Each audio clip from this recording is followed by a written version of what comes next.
Bienvenido a un lugar donde la realidad se mezcla con lo imposible, donde cada susurro puede ser un lamento y cada sombra algo que no debería estar ahí. Aquí no hay explicaciones, solo historias que te harán dudar de lo que crees saber. Prepárate para escuchar lo que otros prefieren callar, porque en este canal, lo paranormal es real. Apaga la luz, ajusta el volumen y no mires detrás de ti. A todos, un saludo. Tengo que admitir que tras mucho tiempo de pensarlo aún, hasta hace unas horas, tenía mis reservas en torno a contar el siguiente relato. Antes que nada, quiero dejar en claro que no pretendo convencer a nadie de nada, pues yo mismo, después de varios años de lo ocurrido, sigo sin tener en claro qué fue lo que sucedió en realidad. Ocurrió en Guadalajara, estado de Jalisco, en México. Todo empezó con el reencuentro de algunos amigos de preparatoria tras varios años de no saber nada de ellos. La reunión fue posible gracias a las redes sociales. Fue durante el año 2014 cuando por medio de Facebook fui dando con varios ex compañeros de la preparatoria y fue por uno de ellos que volví a tener contacto con Diana, quien fuera mi mejor amiga durante esa etapa de mi vida. Mi reencuentro con ella terminó siendo una tertulia en la que ambos nos pusimos al tanto acerca de la vida otro. ¿Qué carrera estudiamos? ¿Te casaste? ¿Tuviste hijos? No fue difícil darme cuenta de que la vida de mi antigua mejor amiga estaba muy lejos de ser perfecta, pero me alegró confirmar que aún tenía la confianza suficiente para ser honesta conmigo tal y como lo confirme al escucharla contarme lo difíciles que habían sido los últimos meses para su familia debido al desempleo de su esposo, Agustín, quien tenía ya algunas semanas sin conseguir un trabajo, por lo que me ofrecí para ayudarle a encontrar algo, y si bien en la empresa en donde yo laboraba por aquella época no contaban con vacantes disponibles, en ese momento dos de mis amigos más cercanos, conocidos desde la universidad, laboraban en la empresa encargada de la reconstrucción del Mercado Corona tras el incendio ocurrido hacia mitades del 2014. Se trataba de un empleo muy lejano a la carrera que Agustín había estudiado, pero ambos se mostraron emocionados con la posibilidad de poder encontrar estabilidad financiera, por lo menos hasta que pudiera hallar algo más cercano a la carrera que estudió. Fue solo cuestión de solicitar algunos favores y asegurarle a Gerardo que Agustín era una persona confiable para que le dieran una oportunidad en la obra de reconstrucción del mercado. Agustín se comprometió con la oportunidad laboral, agradeciendo incluso que ésta fuera durante el turno nocturno, pues esto le permitiría generar ingresos al tiempo que seguía buscando un empleo más afín a su carrera durante el día. Tras casi 2 meses de trabajo, tanto Gerardo como Alberto, los amigos a quienes pedí el favor, se mostraron más que satisfechos con el desempeño de Agustín. Incluso estaban considerando el ofrecerle un contrato de planta y promoverlo a un mejor puesto, y yo me sentía bastante bien conmigo mismo por haber podido ayudar a Diana, pero fue en este punto donde todo se torció. Todo comenzó con una llamada a mi trabajo a mitad de la mañana del último lunes del mes de julio del 2015. La voz al otro lado de la línea me resultó extraña y desconocida en un primer instante, y no fue sino hasta la tercera o cuarta frase que estuve seguro de quién era la que se encontraba al otro lado del teléfono. Lo que comenzó como una llamada tímida y retraída se transformó de pronto en una desesperada petición de ayuda por parte de Diana para encontrar a su esposo. Esa misma mañana me reuní con mi amiga y tras confirmarle que tenía casi un mes sin cruzar palabra con Agustín, ella me contó lo que a mi parecer es una de las historias más raras que jamás he escuchado y que a continuación les comparto tal y como la escuché de boca de ella.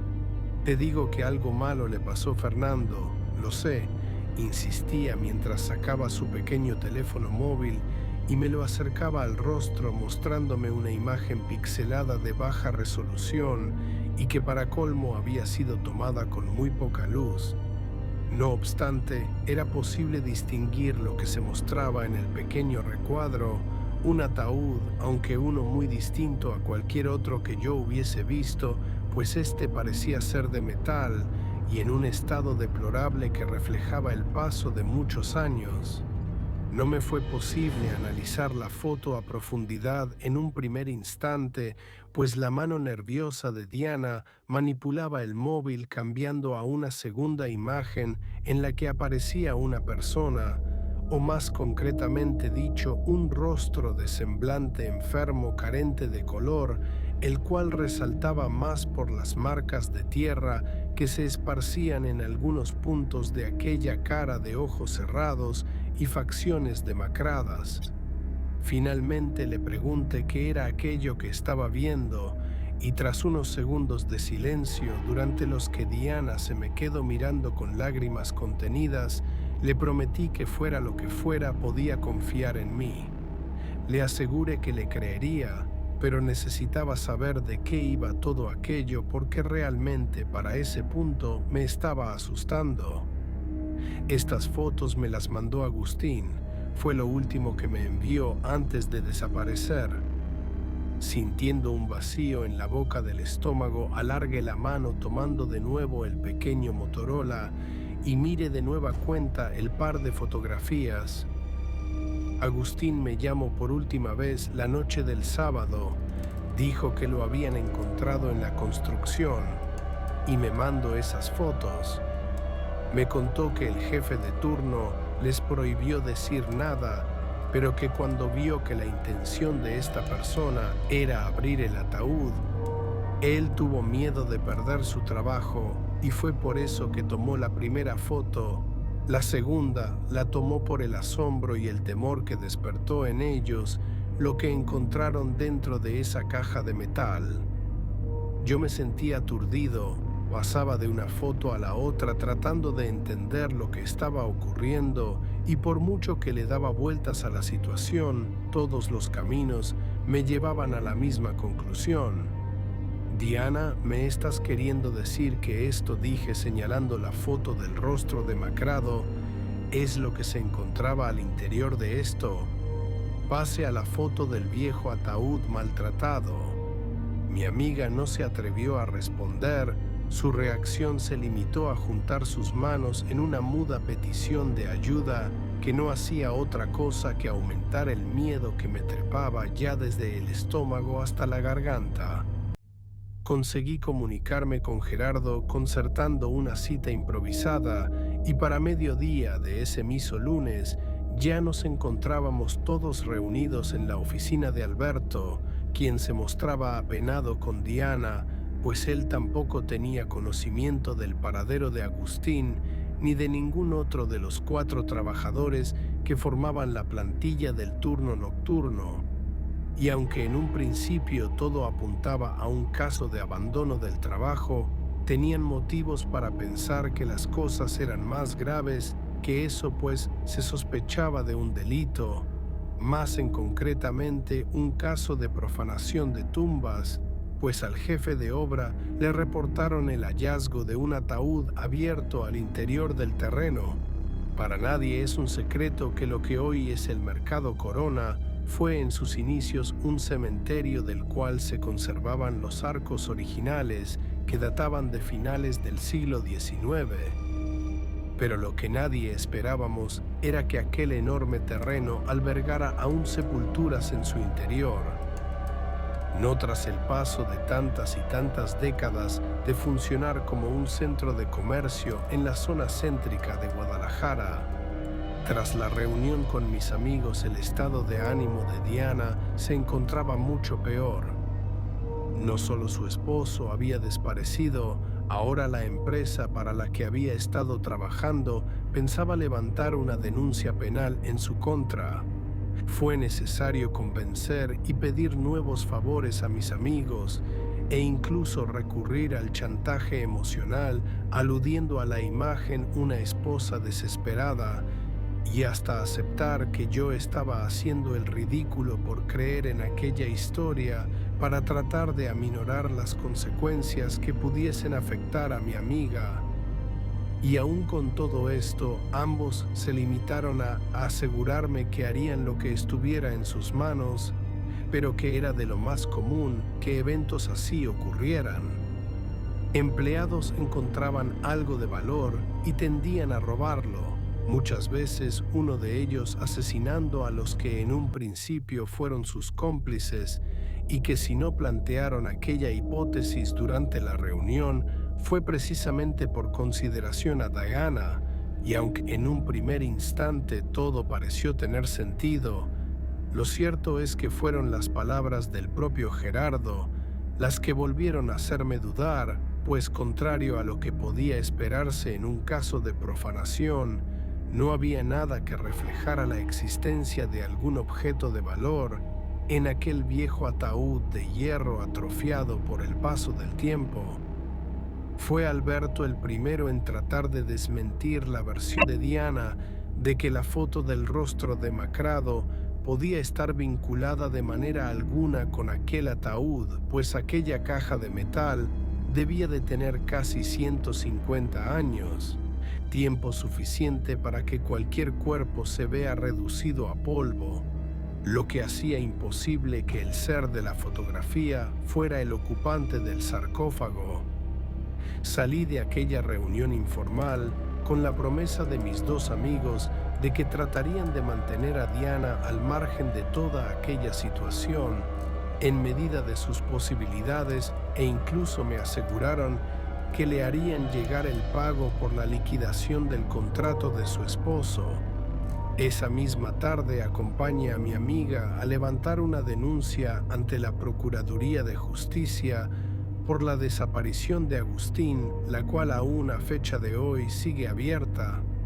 Sé que a este punto todo esto pude parecer nada más que un conjunto de anécdotas y situaciones bastante peculiares, pero existe un acontecimiento que levanta un matiz de horror en esta historia, y es el hecho de que un mes después de la desaparición de su esposo, Diana se presentó de nueva cuenta en mi oficina con una maleta y sus dos hijas, a las que dejamos al cuidado de mi secretaria mientras nosotros hablábamos. Nos vamos, Fernando, nos iremos a Nuevo León con mis papás. Ella debió darse cuenta de mi desconcierto y no había terminado de ponerme en pie para pedirle que se explicara cuando extendió su mano en mi dirección, abriendo el puño, dejando caer sobre mi escritorio un pequeño aro metálico en el que aún se podían ver algunas manchas color marrón. «Es la sortija de Agustín», me dijo con la voz a punto de quebrarse.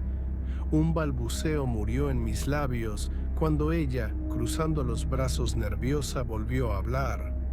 «La encontré hace 2 días en la ventana de mi habitación». Por la parte de afuera, Fernando me aseguró abrazándose a sí misma en un claro intento por controlar el temblor que no dejaba de hacerla estremecer. Como dije en un principio, no pretendo convencer a nadie de nada, pero aún hoy, años después de que ocurrió todo esto, aún hay noches en las que siento un profundo temor al pensar en aquel anillo manchado con sangre seca, el cual, asegura Diana, su esposo, jamás se quitaba. Pero aún más aterrador que eso es el pensar en cómo pudo llegar hasta el alféizar de una ventana en el 5º piso de una torre de apartamentos por la parte externa de una ventana que no se puede abrir porque está hecha de una sola pieza, y que para recuperar la sortija mi amiga tuvo que romper el vidrio.